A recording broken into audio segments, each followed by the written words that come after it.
नमस्कार साथियों, मैं पवन जांगीर आपका उत्कर्ष में तहे दिल से स्वागत करता हूं। उम्मीद करता हूं कि आप सभी विद्यार्थी स्वस्थ, मस्त, ज़बरदस्त और शानदार होंगे। तो साथियों, मैं आपके सामने हाजिर हुआ हूं आप सभी के प्यारे कक्षा 7 के विज्ञान विषय के चैप्टर 7 को लेकर, जिसका नाम रहने वाला है जंतुओं और पादप में परिवहन। और साथियों, इस चैप्टर के अंदर आज हम बात करने वाले हैं कि मानव शरीर के अंदर रक्त का परिसंचरण किस प्रकार से होता है। जैसा कि आप सभी विद्यार्थी जानते हैं, लास्ट टर्न पर हमने मानव हृदय की संरचना को अच्छे से समझ लिया था। तो चलिए आज हम यहाँ पर बात करने वाले हैं कि रक्त का परिसंचरण कैसे होगा। ठीक है, बहुत सिंपल सा पॉइंट है, बहुत इजी पॉइंट है, आपको इजीली समझ में भी आ जाएगा। देखिए, सबसे पहला काम जो होगा, फर्स्ट स्टेप,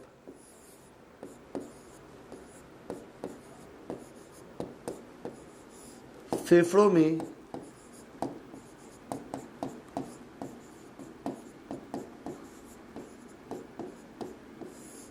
ऑक्सीजन से समृद्ध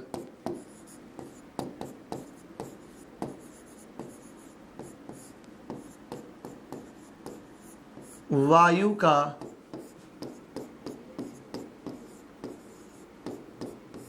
प्रवेश करना। पहला काम होगा फेफड़ों में ऑक्सीजन से समृद्ध वायु का फेफड़ों में प्रवेश करना। ठीक है, अब यहाँ पर अगर हम वायु की बात करते हैं तो वायु के अंदर क्या है? ऑक्सीजन। तो ये ऑक्सीजन जो होती है रक्त के साथ मिक्स कर दी जाती है, इससे ऑक्सीजनित रक्त बनता है। कौन सा वाला रक्त बनता है? ऑक्सीजनित रक्त बनता है। तो फिर यहाँ से क्या किया जाता है? सेकेंड स्टेप,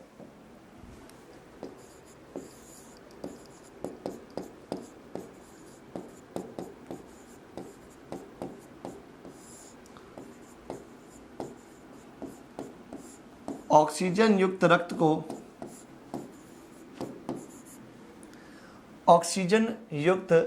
को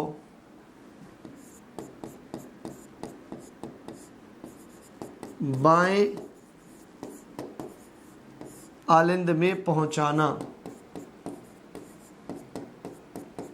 बाएं आलिंद में पहुंचाना यानी ऑक्सीजन वाला रक्त जो होता है वो बाएं आलिंद में प्रवेश करेगा। तो इस रक्त को लाने का काम कौन करता है? इस रक्त को लाने का काम जो है साथियों वो कौन करेगा? ये काम किया जाता है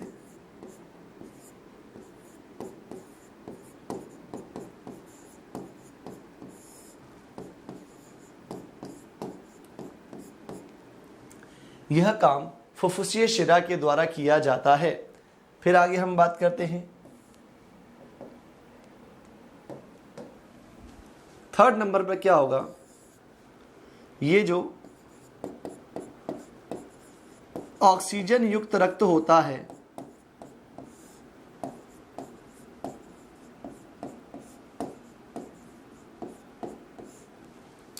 ये जो ऑक्सीजन युक्त रक्त होता है ये बाएं आलिंद से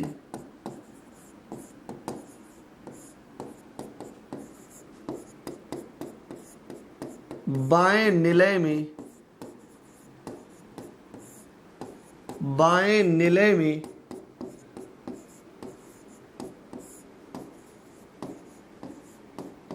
प्रवेश करेगा। बाएं आलिंद से बाएं निलय में प्रवेश करेगा। और इसके बाद क्या होगा? फोर्थ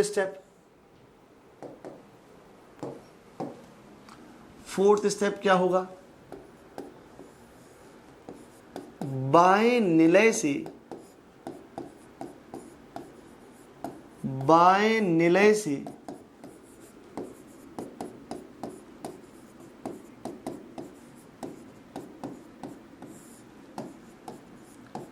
ऑक्सीजन युक्त रक्त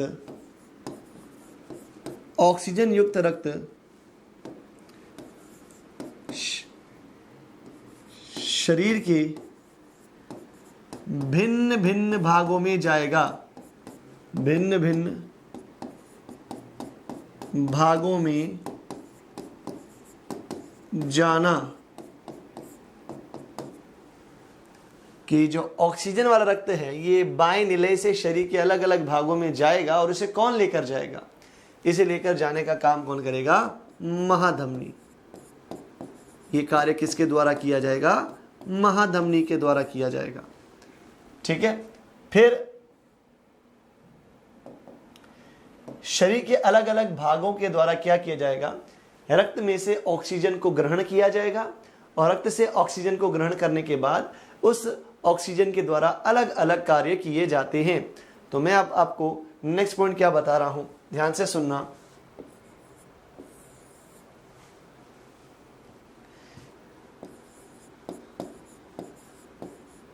शरीर से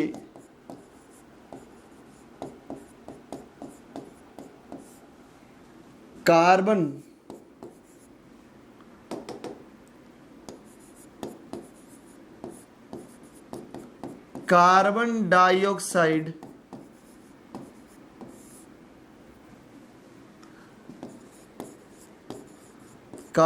डाइऑक्साइड युक्त रक्त को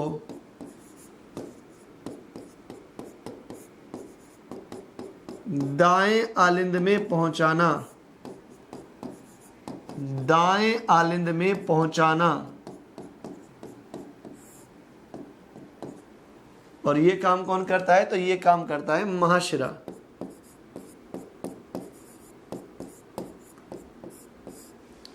ये काम कौन करेगा? महाशिरा करेगी। फिर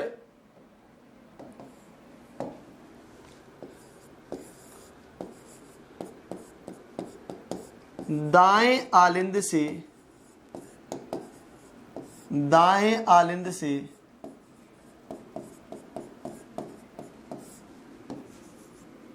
कार्बन डाइऑक्साइड युक्त रक्त का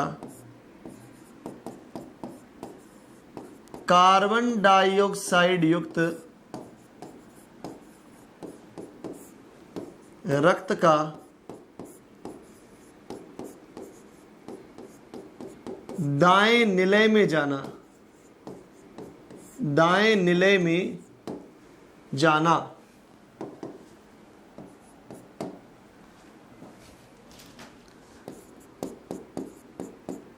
ये हो गया सेवेंथ स्टेप। सेवेंथ स्टेप के बाद सिक्स्थ स्टेप। अब सेवेंथ स्टेप की मैं बात करता हूं।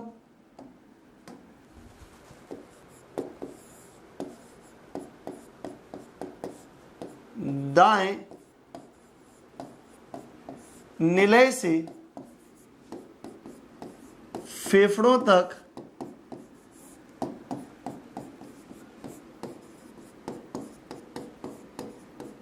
कार्बन डाइऑक्साइड युक्त रक्त का जाना।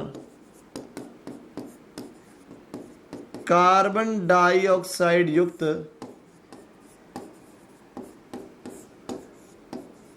रक्त का जाना।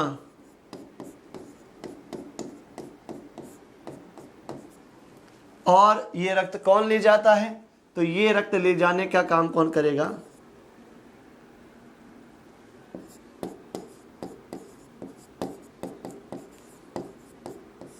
फुफ्फुसीय धमनी। कौन करेगा? फुफ्फुसीय धमनी। और लास्ट में 8वां स्टेप क्या रहेगा?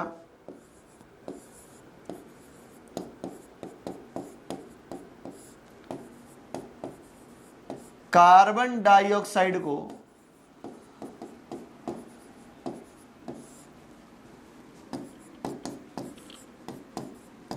फेफड़ों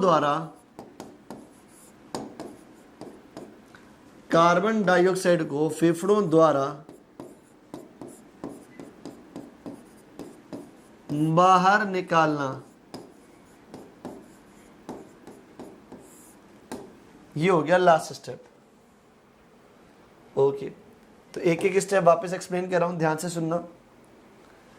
सबसे पहली चीज, ऑक्सीजन वाला रक्त फेफड़ों के अंदर आएगा, एंटर होगा यहां से। फिर फेफड़े क्या करेंगे? फेफड़ों का काम क्या रहेगा? फेफड़ों का काम होता है इस ऑक्सीजन वाले रक्त को कहां पहुंचाना?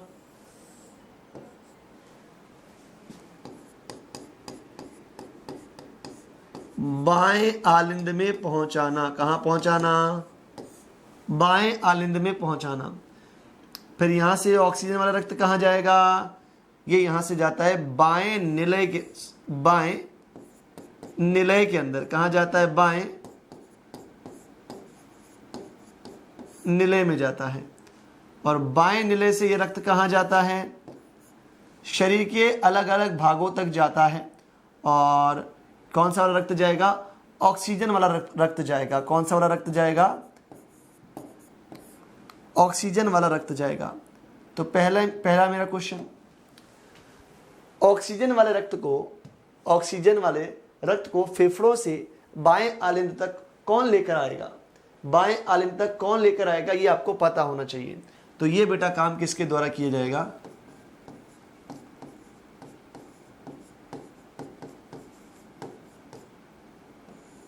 यह कार्य फुफ्फुसीय शिरा के द्वारा किया जाता है। फिर बाएं निलय से शरीर के अलग अलग भागों तक ऑक्सीजन वाले रक्त को कौन लेकर जाएगा? महाधमनी लेकर जाएगी। कौन लेकर जाएगा? महाधमनी लेकर जाएगी। ठीक है, चलिए। फिर शरीर के अलग अलग भागों से कार्बन डाइऑक्साइड वाला रक्त वापस आएगा। कहां पर आएगा? ये आता है साथियों दाएं आलिंद में आता है। कहां पर आता है? दाएं आलिंद में आता है। और इसे कौन लेकर आएगा? उसे लेकर आने का काम कौन करेगा? उसे लेकर आने का काम महाशिरा करेगी। कौन करेगा? महाशिरा करने वाली है।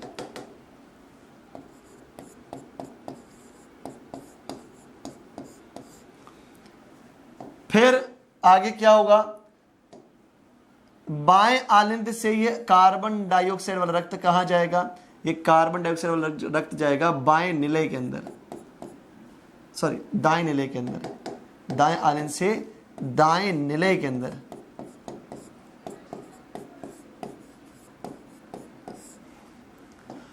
और दाएं निलय से ये कार्बन डाइऑक्साइड वाला रक्त वापस कहां आ जाएगा? फेफड़ों के अंदर आ जाएगा। कहां आ जाएगा? फेफड़ों के अंदर आ जाएगा। और इसे कौन लेकर आएगा?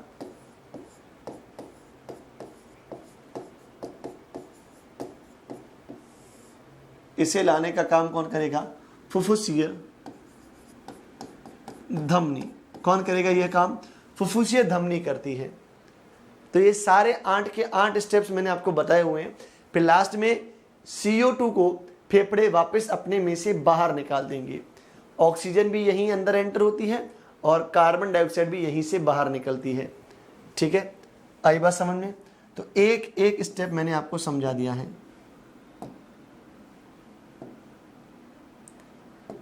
एक एक स्टेप आपको मैंने क्लियर कर दिया है, जैसा कि आप स्क्रीन के ऊपर देख सकते हैं। और यहीं से CO2 को बाहर निकाल दिया जाता है। हो गया यहां तक काम? किसी को कोई दिक्कत नहीं? तो ये होता है मानव का परिसंचरण तंत्र, किस प्रकार से काम करता है, कौन कौन से स्टेप्स होते हैं। मैंने आपको लिखवा भी दिए हैं, समझा भी दिए हैं। एक चीज़ हमेशा ध्यान रखना, मैंने हालांकि लास्ट क्लास में बताया था कि आपके हृदय का लेफ्ट साइड और राइट साइड बीच में अलग होते हैं, क्योंकि इन दोनों के बीच में क्या पाई जाती है? एक विभाजन दीवार पाई जाती है जो ऑक्सीजन वाले रक्त को कार्बन डाइऑक्साइड वाले रक्त से मिलने से रोकती है। ऑक्सीजन वाला रक्त जो होता है वो कार्बन डाइऑक्साइड वाले रक्त से नहीं मिल पाता है, क्योंकि इन दोनों के बीच में क्या पाई जाती है? विभाजन दीवार पाई जाती है। आई बात समझ में? तो ये हो गया अपना पॉइंट यहां पर कंप्लीट, मानव के शरीर के अंदर परिसंचरण तंत्र। अब साथियों आगे मैं बात करने वाला हूं किसके बारे में, ये मैं बता चुका हूं। यस, हृदय स्पंद। तो साथियों आपका हृदय जो होता है वो मांसपेशियों या पेशियों से मिलकर बना होता है। ये पेशियां लगातार फैलती हैं, सिकुड़ती हैं। इससे हृदय का साइज छोटा होता है, बड़ा होता है। तो पेशियों का फैलना इसे कहते हैं शिथिलन, और पेशियों का सिकुड़ना इसे कहते हैं संकुंचन। तो दोनों चीजें लगातार लयबद्ध रूप से चलती रहती हैं। क्या कह रहा हूं, मेरी बात ध्यान से आप सभी विद्यार्थी सुने।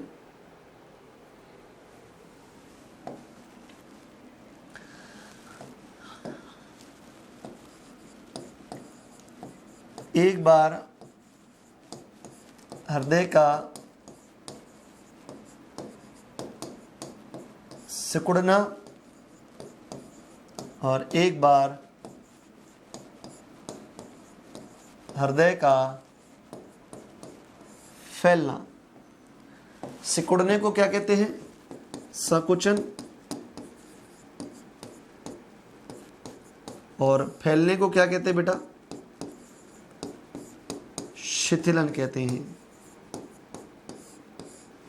और जब ये दोनों चीजें मिलती हैं, संकुचन और शिथिलन, तब बनता है हृदय स्पंद। क्या बनता है? एक हृदय स्पंद बनता है। तो आपका हृदय जो होता है वो लगातार लयबद्ध रूप से संकुचन और शिथिलन करता रहता है, जिसकी वजह से हृदय स्पंदन होते हैं। आप अपने हाथ को थोड़ा सा लेफ्ट हैंड साइड पर रखकर इन स्पंदनों को या इन धड़कन को सुन भी सकते हैं, मतलब महसूस भी कर सकते हैं कि आपको फील होगा हाँ मेरा यहाँ पर दिल धड़क रहा है। इसी को हृदय स्पंद कहा जाता है। तो आप लिखेंगे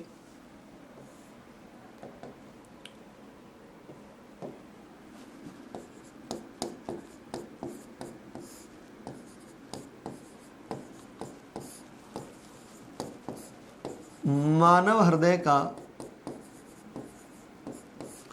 लयबद्ध रूप से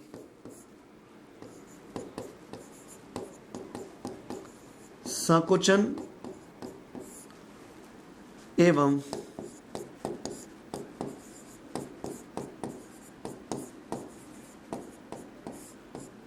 शिथिलन करना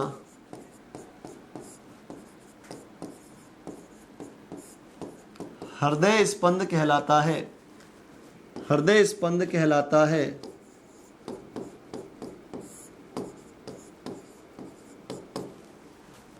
फिर नेक्स्ट पॉइंट,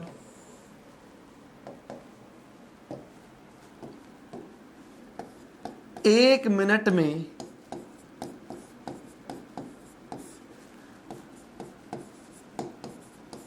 होने वाले हृदय स्पंदनों की संख्या को हृदय स्पंदनों की संख्या को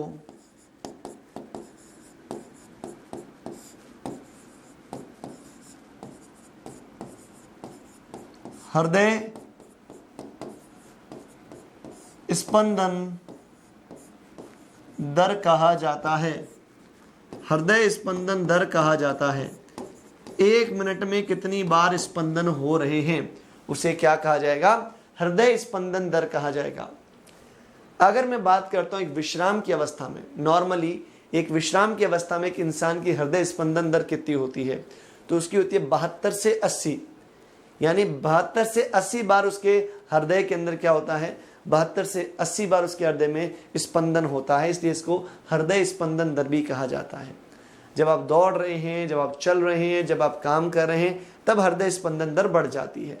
बट नॉर्मली कितनी होती है? 72 से 80, 72 to 80। ठीक है, चलिए अब आपके हृदय की स्थिति को जानने के लिए डॉक्टर किसका यूज करते हैं? आपके हृदय की स्थिति को जानने के लिए डॉक्टर के द्वारा किसका यूज किया जाता है? डॉक्टर के द्वारा स्टेथोस्कोप का यूज किया जाता है।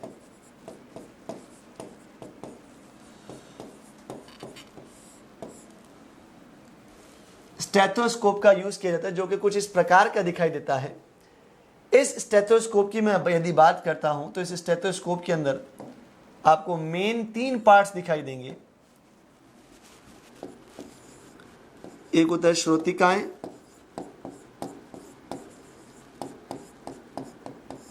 जिनके द्वारा सुना जाता है। एक होती है ट्यूब और एक होता है बेटा चेस्ट पीस।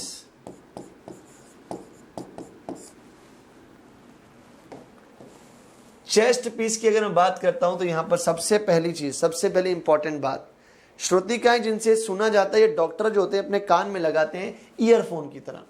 एक लेफ्ट वाले कान में लगाएंगे, एक राइट वाले कान में लगाएंगे। ठीक है, और तीसरी जो चीज लिखी हुई चेस्ट पीस,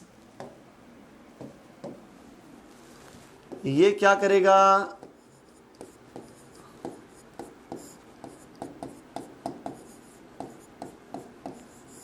हृदय स्पंदनों को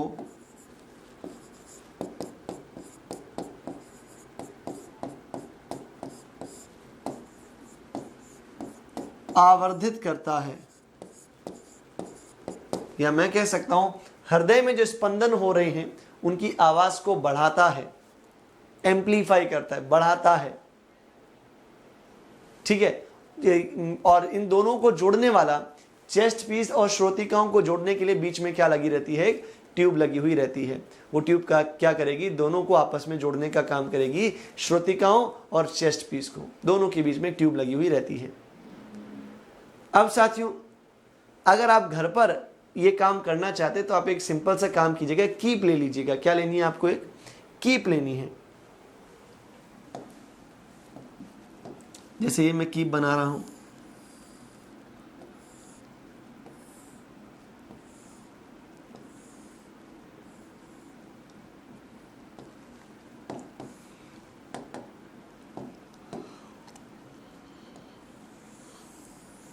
इस कीप के मुंह के ऊपर आपको क्या लगाना है? इसको स्तंभ भी कहते हैं। स्तंभ जो होता है इसके ऊपर आपको क्या लगा देना है? एक पाइप लगा देना है, एक लंबी सी नलिका लगा देनी है। ठीक है। और ये कीप का आगे वाला जो खुला हुआ हिस्सा है, इस आगे वाले खुले हुए हिस्से के ऊपर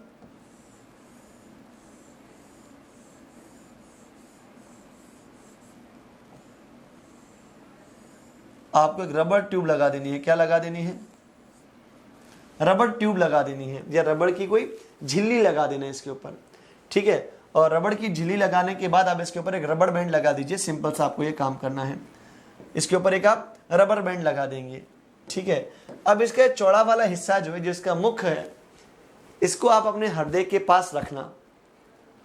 इसको आप अपने हृदय के पास रखना, तो ये आपके हृदय के स्पंदनों को सुन के उन्हें आवर्धित करेगा, जैसे कि चेस्ट पीस करता है। और इस ट्यूब को आप अपने कान के पास लेकर जाएंगे तो आपको अपने खुद के हृदय की आवाज भी सुनाई देगी।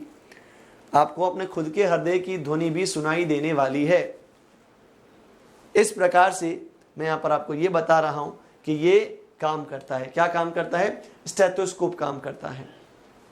इसी के साथ साथ आपको ध्यान रखना है कि आप नाड़ी स्पंदन को भी महसूस कर सकते हैं, नाड़ी स्पंदन को भी फील कर सकते हैं। ठीक है।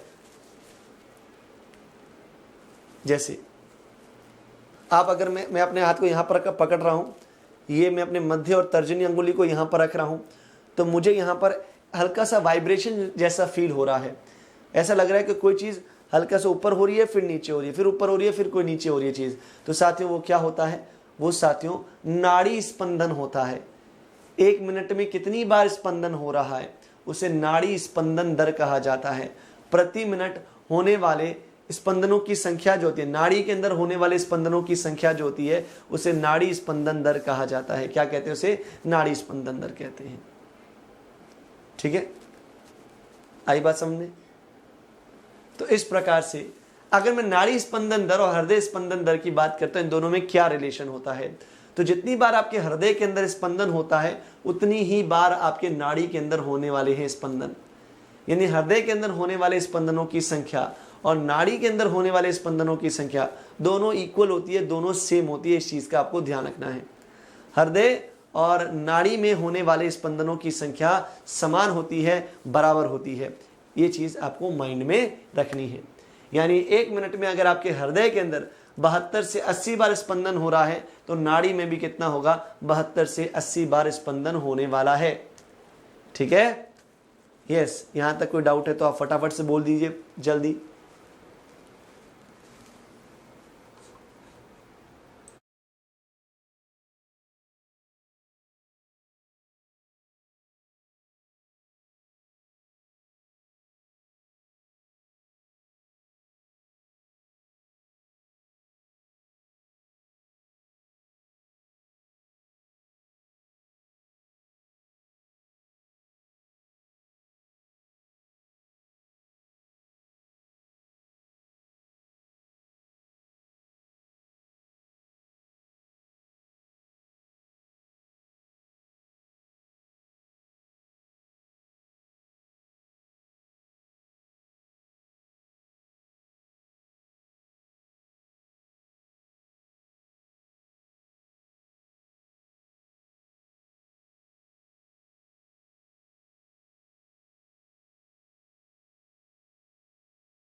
चलिए, तो अब साथियों ये आपको चीज समझ में आ गई कि नाड़ी स्पंद क्या होता है, हृदय स्पंद क्या होता है, दोनों में क्या रिलेशन होता है, क्या संबंध होता है।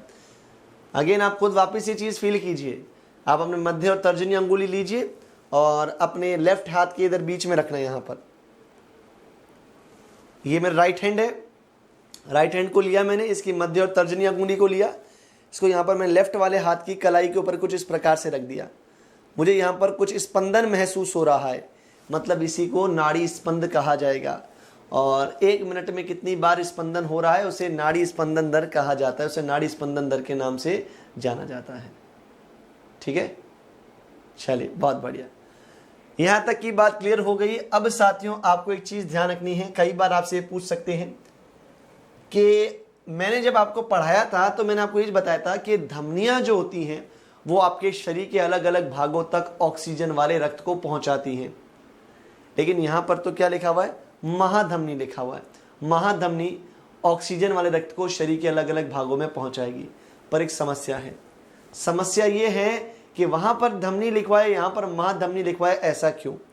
देखो बेटा, आपके शरीर के हर भाग तक महाधमनी नहीं पहुंच सकती है, इसलिए महाधमनी विभाजित होती है पतली पतली नलिकाओं के अंदर और धमनियां बनती हैं, और वो धमनियां आगे चलकर शरीर के अलग अलग भागों तक ऑक्सीजन को पहुंचाती हैं या शरीर के अलग अलग ऊतकों तक ऑक्सीजन को पहुंचाती हैं।